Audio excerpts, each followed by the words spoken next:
Okay, so we have a new poll running at the moment, and I'm gonna check it if you can even check like what percentage of people voted yes or no. So there's a bunch of stuff, but what really I wanted to check out is the Blood Amulet of Fury, because it's been expensive for a very long time. Like, even if when people found out that it's not that good, it still stayed at approximately 5 to 6 million, even though nobody used it. I don't think, at least. So previously it was 10% chance to heal for 10% of the damage that you deal. So what they want to do now is 20% chance to heal for 30% of the damage inflicted with melee attacks. So this is not for range and not for magic melee only. Okay, so you have 20% chance to heal, which is 1 in 5 hits will heal you for 30% of the damage that you deal.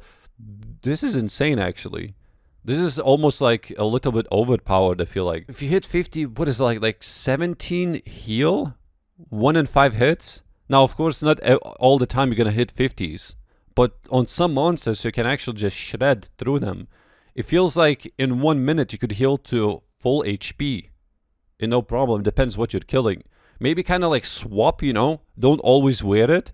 Have something like an amulet of the torture amulet, and then swap to this one when you need some heals, depending what you're doing. You know how some people are still using Guthans, which is, I think it's terrible, because you lose a lot of, let's say if you're doing Slayer, you cannot equip a Slayer helmet, but some people are still using just to heal. This could be so good for Bandos, I just realized. Okay, so this is not me, but my friend. He knew that there's gonna be a poll because JMods already talked about improving the amulet since nobody was using it, and he bought 68 of them for 405 million, which I think was actually cheaper because the previous screenshots that he sent me had like 5 million for one, and it just slowly, progressively increased in price from 5 mil to almost 6 million. So he was very happy when the poll came out, and I asked him, can you just sell one of them? Because he still wants to keep it, and it may increase in price even more.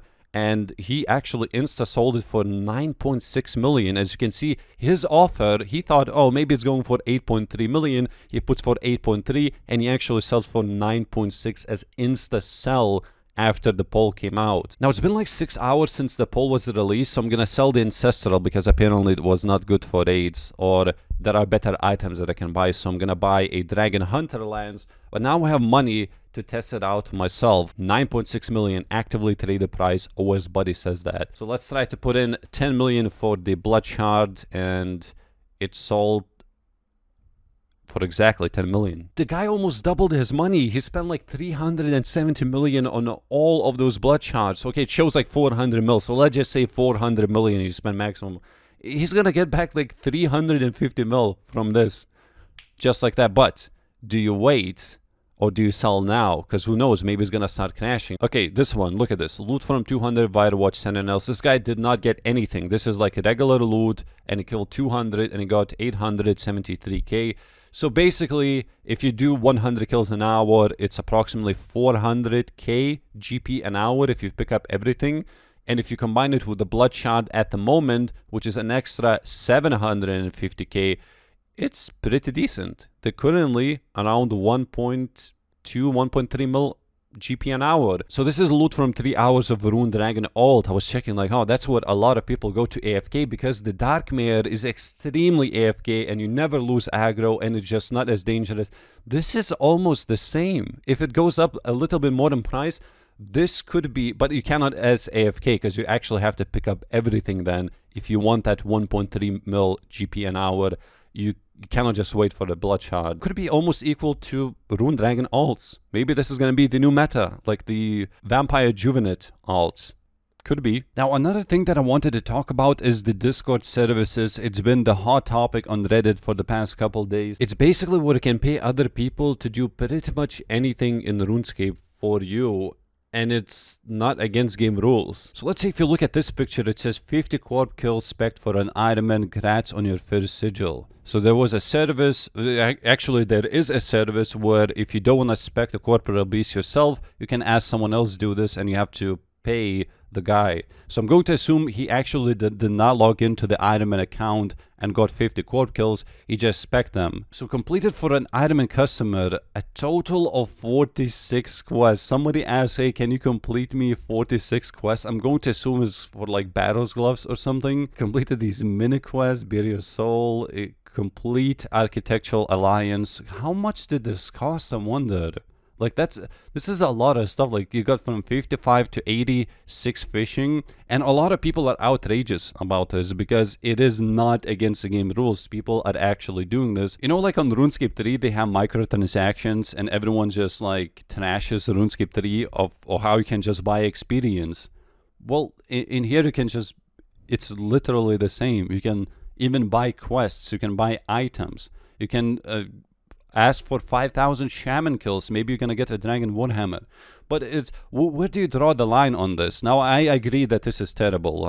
It's just especially on Ironman where you're supposed to get all the items yourself, it shouldn't be like this. But where do you draw the line on this? Let's say for the past 7 years, most YouTubers and streamers have used Barbarian Assault leeching services.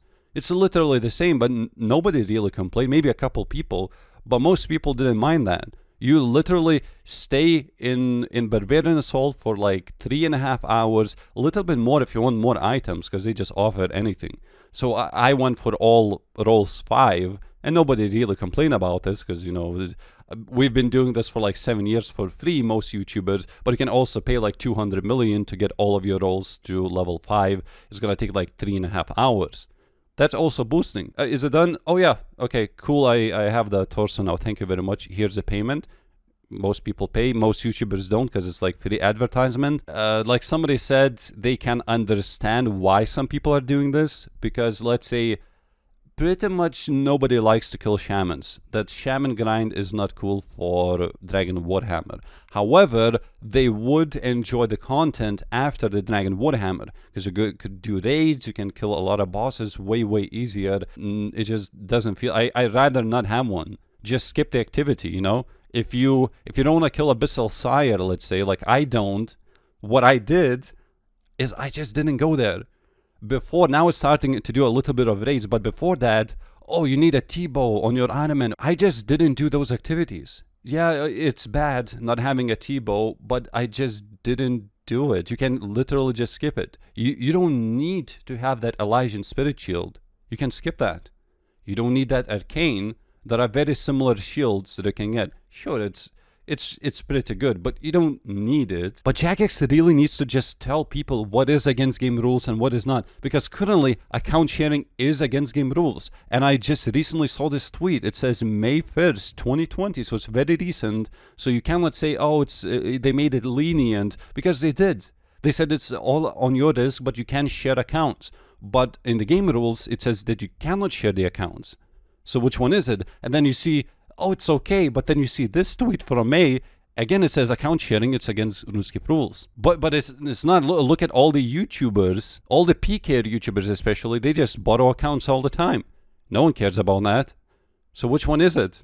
That's like the least worst of all. Like, you know, if I want a PK and if somebody gives me an account, that's, for me, it's totally fine. The rules on this is so terrible. I hate it. How they make account sharing is against the rules, but you can share. You have to go on the Reddit for this.